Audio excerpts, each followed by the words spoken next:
बात पूछती हूँ और ये बात कई बार आप पे आरोप लगे हैं कि आपका जो मॉडल है चुनाव जीतने का वो ये है कि फ्री बिजली, फ्री पानी। You are somebody who understands numbers. आप इंडियन रेवेन्यू सर्विस में रहे हैं, नंबर्स आपको पता है, टैक्स कलेक्शन कैसे होती है, टैक्स की रिक्वायरमेंट किन चीज़ों के लिए होती है। क्या ये फ्री के जो पॉपुलिस्ट बांटने की इलेक्शंस के दौरान जो ये एक आदत सी पॉलिटिकल पार्टीज़ में बन गई है, क्या ये लॉन्ग टर्म सस्टेनेबल है? क्या ये गुड पॉलिटिक्स है? बहुत अच्छी पॉलिटिक्स है, सबको करनी चाहिए। मैं आपको बताता हूँ क्यों। इसकी इकोनॉमिक्स भी समझाता हूँ आपको और इसकी पॉलिटिक्स भी समझाता हूँ आपको। सबसे पहली बेसिक बात, इन सारे मंत्रियों को और इन सारे एमएलएज को बिजली फ्री मिलती है। इनको जब बिजली फ्री मिलती है तो उसको फ्री भी नहीं बोलते, और जब जनता को, इनको 4-4 हज़ार यूनिट बिजली फ्री मिलती है महीने की, और मैं जनता को 200 यूनिट फ्री बिजली देता हूं, तो इनको सबको तकलीफ होती है। क्यों? अगर इन मंत्रियों को जो फैसिलिटी मिलती है मैं अपनी जनता को देना चाहता हूं, तो इनको क्यों तकलीफ होती है? इन सारे मंत्रियों को और एमएलएज और एमपीज़ का सारा इलाज का खर्चा फ्री है। कोई बीमार हो जाए इनके घर का सारा फ्री है। तो अगर मैंने अपने दिल्ली के लोगों का इलाज फ्री कर दिया तो इनको क्यों तकलीफ होती है? जो जो चीज़ें इन मंत्रियों को और इन संतरियों को मिलती है मैं अपने लोगों को देना चाहता हूँ, नंबर 1। दूसरी चीज़, अगर मैं, एक समय था जब मैंने सुना था कि राजनीति के अंदर एक समय था जब फ्री बांटते थे, और फ्री बांटने का पैसा कहाँ से आता था? सरकार लोन लेती थी और लोन लेके उस पैसे से फ्री बांटते थे। That is not good economics. अगर मैं, आपके पास जो पैसा है उस पैसे से, उसमें आपके टैक्स नहीं बढ़ा रहा, टैक्स उतना ही है, मैं घाटे में नहीं। आज दिल्ली सरकार पूरे देश में अकेली सरकार है जो फ़ायदे में चल रही है, घाटे में नहीं चल रही।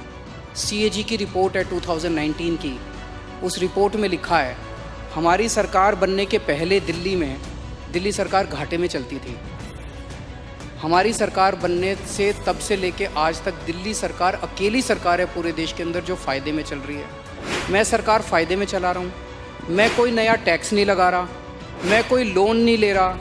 अगर मैंने करप्शन ख़त्म करके, पैसा बचा के लोगों को अगर सुविधाएं दे दी तो क्या बुरी बात की? तो दिस इज़ गुड इकोनॉमिक्स। और तीसरी चीज़, पर ये मिरेकल होता कैसे? मैं एक छोटा सा एग्जांपल देता हूँ। जैसे ये फ्री दवाइयों वाला कैसे सिलसिला चालू हुआ, ये बड़ा इंटरेस्टिंग है। हमने एक फ्लाईओवर बनवाया, उस फ्लाईओवर की 325 करोड़ रुपए की एस्टिमेटेड कॉस्ट थी, वो शायद 200-250 करोड़ रुपए में बन गया, तो 125 करोड़ रुपए उसमें बच गए। कैबिनेट मीटिंग चल रही थी, हम लोग डिस्कस कर रहे थे, तो पता चला कि ये 125 करोड़ रुपए बच गए। हम ये डिस्कस कर रहे थे इस पैसे को कहाँ इस्तेमाल करें।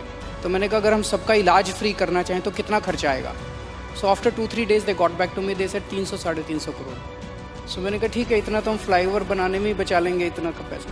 तो अगर मैंने फ्लाईओवर बचा के लोगों का इलाज फ्री कर दिया तो क्या बुराई है? मैंने सुना था कि एक मुख्यमंत्री हैं शायद गुजरात के, उन्होंने अपने लिए एक जहाज़ खरीदा 190 करोड़ रुपए का। मैंने लिए अपने जहाज़ नहीं खरीदा, मैंने दिल्ली की सारी अपनी माँ बहनों का डीटीसी बसों में किराया मुफ्त कर दिया, 150 करोड़ का खर्चा आया। बताओ क्या बुराई है? So good politics and good economics, ये कर रहे हैं हम लोग। तो आपके पास ये कौन सा ऐसा फॉर्मूला है जिससे आप फ्री में भी देते हैं फिर भी आपकी सरकार जो है वो घाटे में नहीं, फ़ायदे में है? ईमानदारी, सही नियत, बस और कुछ नहीं है। मैं बहुत छोटा हूँ, मेरा एक्सपीरियंस भी बहुत छोटा है, लेकिन मेरा 5-7 साल का सरकार चलाने का एक्सपीरियंस ये कहता है कि किसी भी सरकार में पैसे की कमी नहीं है। मैं ब्लैंकेट स्टेटमेंट दे रहा हूँ, किसी भी राज्य सरकार में और किसी भी केंद्र सरकार में पैसे की कमी नहीं है, नीयत की कमी है।